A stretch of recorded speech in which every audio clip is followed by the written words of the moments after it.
Circumstance does not make the man, it reveals him to himself.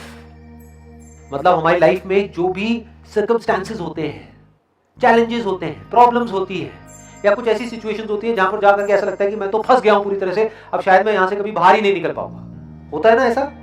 एक ही situation में दो लोग जाते हैं, एक पूरी तरह से फंस जाता है, अंदर से टूट जाता है और दोबारा से कभी खड़ा नहीं हो पाता है, और पूरी जिंदगी बस वही राग लाता रहता है कि मेरे साथ वो जो हुआ उसकी वजह से आज मेरी हालत है, वो ना हुआ होता तो पता नहीं आज मेरी लाइफ कितनी बढ़िया होती। दूसरी तरफ से एक और आदमी है जो उसी सिचुएशन में गया या उससे भी बुरी सिचुएशन में गया, लेकिन जब वो सिचुएशन से बाहर आया कुछ दिन बाद या कुछ हफ्ते बाद या कुछ महीने बाद, वो उससे लाख गुना बेटर बनकर के बाहर आया जैसा वो पहले से था। तो ये क्या हुआ? क्या फर्क था दोनों में? उस प्रॉब्लम की वजह से उस आदमी की लाइफ खराब नहीं हुई है, अंदर से जो वो था वो ही निकल करके आ गया। अंदर से वीक था तो वो वीकनेस उस सिचुएशन के आगे हल्की पड़ गई और वो अंदर से टूट गया। लेकिन अगर वो अंदर से स्ट्रांग था तो उसकी स्ट्रेंथ और ज्यादा बढ़ गई उस प्रॉब्लम की वजह से, और वो और स्ट्रांग बनकर के बाहर निकल करके आया। Circumstance does not make the man, it reveals him to himself. मतलब आपकी लाइफ में अगर कोई प्रॉब्लम आती है, कोई बहुत बड़ा चैलेंज आता है या कोई मुश्किल आती है, तो वो आपका कुछ नहीं कर सकती है, वो आपको सिर्फ ये दिखा रही है कि आप एक्चुअल में अंदर से क्या हो। मतलब करना क्या है, जब टाइम अच्छा चल रहा हो लाइफ में तो अच्छे थॉट्स को अपने अंदर प्लांट करना है। ध्यान से समझना है बात। अच्छे थॉट्स को अपने अंदर प्लांट कब करना है? जब लाइफ अच्छी चल रही है, ना कि बुरी चल रही है। क्योंकि जिस वक्त आपकी लाइफ बुरी चल रही है उस वक्त तो आप इस सिचुएशन में नहीं हो कि आप समझ सको, आपका दिमाग काम करना बंद कर देता है। उस वक्त तो फैसले का वक्त होता है कि प्रॉब्लम आ गई है, अब यही यही फैसला होगा, या तो प्रॉब्लम तुझे तोड़ेगी या तू प्रॉब्लम को तोड़ेगा। कोई लड़ाई है बहुत बड़ी, तो उस वक्त अपने आप को तैयार नहीं किया जाता। जिस वक्त आपको लड़ना है उससे कई साल पहले से तैयारी शुरू हो जाती है, तब जाकर के उस प्रॉब्लम में आप लड़ पाते हो। Men do not attract that which they want, but that which they are. Law of attraction की लोग बात तो करते हैं, लेकिन बहुत ही कम लोग उसको डीपली समझ पाते हैं। हम वो अट्रैक्ट नहीं करते हैं अपनी लाइफ में जो हम चाहते हैं। चाहता तो हर आदमी बहुत कुछ है, और नहीं चाहता है। किसी से भी जाकर के पूछ लो, भैया आप क्या क्या चाहते हो? मैं ये चाहता हूं, मैं वो चाहता हूं, मैं वो चाहता हूं, वो चाहता हूं। हर आदमी चाहता है कि उसको सब कुछ मिल जाए, लेकिन उसको वो नहीं मिलता है जो वो चाहता है, उसको वो मिलता है जो वो होता है। बहुत जरूरी है इसको समझना। कोई बंदा है, मान लो बैट्समैन है, क्रिकेट की बात करते हैं, उसने बहुत प्रैक्टिस कर रखी है अपनी बैटिंग के ऊपर, तो उसको क्या मिलेगा? जब एक्चुअल मैच होगा तो उसको क्या मिलेगा? अगर अंदर से वो तगड़ा बैट्समैन है, उसने प्रैक्टिस कर रखी है, तो आज नहीं तो कल उसको रिजल्ट मिलेगा, यानी सेंचुरी मिलेगी।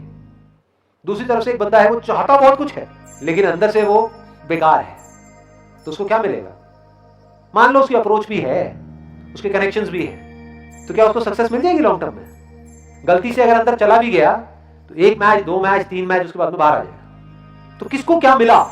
वो नहीं जो उसने चाहा, वो जो वो है का मतलब क्या? अंदर से कितना दम है। तो लाइफ जब आपके आगे चैलेंजेस थ्रो करेगी तो आपको वो नहीं मिलेगा जो आप चाहोगे, क्योंकि उस वक्त हर कोई क्या चाहेगा कि जल्दी से जो प्रॉब्लम है ना वो खत्म हो जाए, मेरी लाइफ में ये सिचुएशन बदल जाए।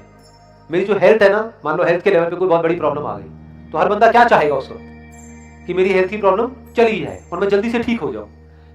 लेकिन जो चाहता है वो नहीं मिलेगा उसको वो मिलेगा जो वो अंदर से है।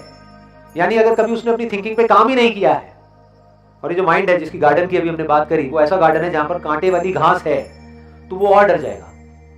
जैसी कोई बीमारी आएगी वो और डर जाएगा, जितना डरेगा बीमारी और बढ़ जाएगी, जितनी बढ़ जाएगी और उसके साथ में बीमारियां जुड़ जाएगी, जितनी जुड़ जाएगी वो और डरेगा, तो ये साइकिल बन जाएगी, तो वो नीचे गिरता चला जाएगा। दूसरी तरफ से अगर उसने अपने माइंड पे काम किया होगा तो बड़ी से भी बड़ी बीमारी आ गई, वो वहां से बाहर आ जाएगा, वो हिम्मत नहीं हारेगा, उसको पता होगा this is part of life, वो फेस करेगा उसको। तो उसको क्या मिला? किसको क्या मिला?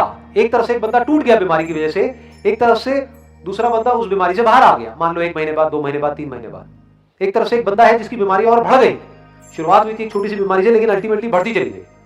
दूसरी तरफ से एक बंदा है जिसकी शुरुआत हुई थी एक बड़ी बीमारी से, लेकिन धीरे धीरे वो बीमारी जड़ से खत्म हो गई। फर्क क्या है दोनों में? थिंकिंग का फर्क है, और क्या फर्क है? Not what he wishes and prays for does a man get, but what he justly earns. His wishes and prayers are only gratified and answered when they harmonize with his thoughts and actions. जैसे बाहर की दुनिया में कमाना पड़ता है ना, ऐसे ही अंदर की दुनिया में कमाना पड़ता है। खुशी चाहिए जिंदगी में तो वो कोई छोटी चीज नहीं, कमाना पड़ेगा। खुशी ऐसे ही नहीं मिल जाती है, पीस ऑफ माइंड ऐसे ही नहीं मिल जाता है जी, कमाना पड़ता है, उसके लिए पता नहीं कितना काम करना पड़ता है। अंदर एक ऑर्डर होना चाहिए। ज्यादातर लोगों की जो थिंकिंग है वहां पर अगर झांक करके हम अंदर देखेंगे तो डिसऑर्डर है, अजीब अजीब से थॉट्स आ रहे होते हैं जिनका आपस में एक दूसरे से कोई कनेक्शन नहीं होता है। बिल्कुल ऐसे ही जैसे गार्डन है जहां पर कुछ भी उग रहा है, चाहे वो चाहते हैं चाहे नहीं चाहते, कहीं भी कुछ भी उग रहा है। एक है गार्डन जहां पर एक एक चीज को बड़े अच्छे से प्लांट किया गया है। तो थिंकिंग में ऑर्डर कैसे आता है, थिंकिंग एक फ्लो में कैसे जाती है, थिंकिंग कंट्रोल कैसे होती है, थिंकिंग डायरेक्शनल कैसे होती है, इसी को तो सुख बोलते हैं। Men are anxious to improve their circumstances, but they are unwilling to improve themselves. They therefore remain bound. For example, कोई आदमी है, उसको हेल्थ चाहिए, लेकिन वो टेस्ट के पीछे पागल है, अपने टेस्ट को कंट्रोल नहीं कर सकता है और ओवर ईटिंग करता रहता है सुबह से रात तक। तो क्या वो डिजर्व करता है हेल्थ को? He do not deserve health. मतलब सारा गंद खा रहा है, कचरा खा रहा है और एक्सपेक्ट ये कर रहा है कि मेरी हेल्थ ठीक रहेगी, रह ही नहीं सकती। तो उसको करना क्या है? अपनी हेल्थ को ठीक नहीं करना है, डॉक्टर के पास नहीं जाना है कि डॉक्टर मेरे को ये बीमारियां हो गई है, अब इसको ठीक करो गोलियां दे करके, क्योंकि उन गोलियों के भी साइड इफेक्ट्स होंगे। उसको करना क्या है? अपनी ईटिंग हैबिट्स को चेंज करना है, यानी खुद को बदलना है। अगर उसने खुद को बदल लिया तो हेल्थ अपने आप ही मिल जाएगी। Suffering is always the effect of wrong thought in some direction. मतलब जब भी हमें दुख हो रहा है, हम दुखी हैं, परेशान है, डिप्रेस्ड है, उसकी जो जड़ है वो है कि कोई ना कोई ऐसा हमारा थॉट है जो गलत है और गलत डायरेक्शन में जा रहा है। तो रुक करके अपने आप से इमीडिएटली पूछना है कि मैं ऐसा क्या सोच रहा हूं, क्या चल रहा है अंदर, लेट मी सी, लेट मी फाइंड आउट, वही जवाब मिलेगा।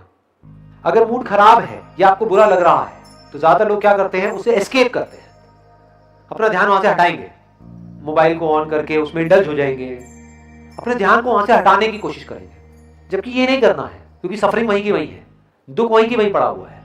फॉर एग्जाम्पल, एक जख्म है, उसके ऊपर हमने कोई कपड़ा डाल दिया तो हमें क्या लग रहा है, जख्म ठीक हो गया है। जख्म ठीक नहीं हुआ, वो तो और बिगड़ता चला जा रहा है। तो करना क्या है, उस जख्म को देखना है और इमीडिएटली उसको ठीक करना है ताकि वो और बड़ा ना हो। तो जब भी हमारी लाइफ में सफरिंग आ रही है, यानी दुख आ रहा है, हम परेशान हो रहे हैं, तो अपने अंदर झांक करके देखना है और अपने आप से सवाल पूछना है। और जब हम सवाल पूछते हैं तो जवाब मिलता है।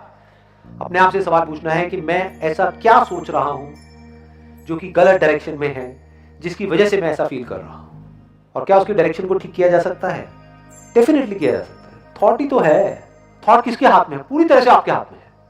क्यों? क्योंकि थॉट को क्रिएट कौन कर रहा है? हम ही तो कर रहे हैं। होता क्या है कि जब भी हम दुखी होते हैं किसी भी थॉट की वजह से, वो उस एक थॉट तक नहीं रहता है, उसके साथ में और भी थॉट जुड़ने लग जाते हैं। फिर हम हर बात पे, जैसे फॉर एग्जांपल एंजाइटी हो रही है, अंदर से डर लग रहा है किसी चीज को लेकर, फिर छोटी छोटी चीजों में भी डर लगने लग जाता है।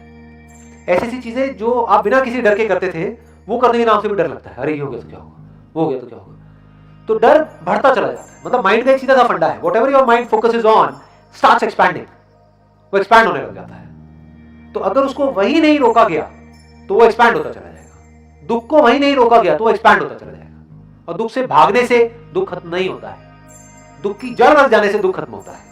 और जड़ तक जाने का मतलब क्या? क्वेश्चन करो कि मैं दुखी क्यों हो रहा हूं, मेरे दुख की जड़ क्या है। वहां से कुछ भी आंसर निकल करके आएगा कि अच्छा वो इंसान है मेरे दुख की जड़, बट उसने ऐसा क्या कर दिया है, उसने कुछ ऐसा बोल दिया है कि मेरी ईगो को चोट लगी है। तो अगर कोई आपकी ईगो को चोट पहुंचा रहा है, सेल्फ रिस्पेक्ट को नहीं, ईगो को, दोनों में डिफरेंस है। ईगो मतलब मैं ये, मैं वो, मैं वो, मैं वो, मैं अकेला ही समझदार हूं, बाकी पूरी दुनिया बेवकूफ है। तो कोई बंदा आया, उसने आकर के आपके मुंह पे बोल दिया, कह रहे नहीं तू इतना भी समझदार नहीं है, बेवकूफ है। तो ये सच है, क्योंकि हर कोई समझदार भी होता है, बेवकूफ भी होता है। तो उसने तो सच बोला है, तो मैं दुखी क्यों हो रहा हूं?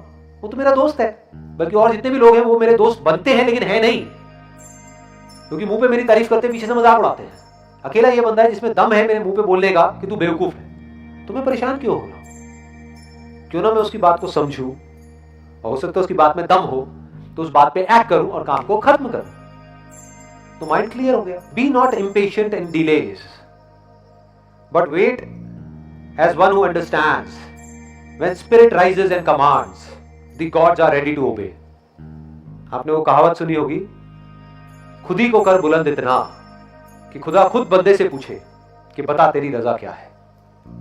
मतलब do not be impatient in delays. ये जो भी अभी तक हमने बात करी है कि अपनी थिंकिंग पे काम करना, ये जो गार्डन है हमारा माइंड, गार्डन के जैसा, इसके ऊपर काम करना, इसका रिजल्ट एक दिन में या 2 दिन में नहीं आने वाला है। So don't be impatient, but wait as one who understands. Wait करो उसकी तरह जो समझता है। फॉर एग्जाम्पल कोई माली है तो वो समझता है कि आज यहाँ पर बीज बोया है तो इतने दिन बाद या इतने महीने बाद यहाँ पर ये होगा।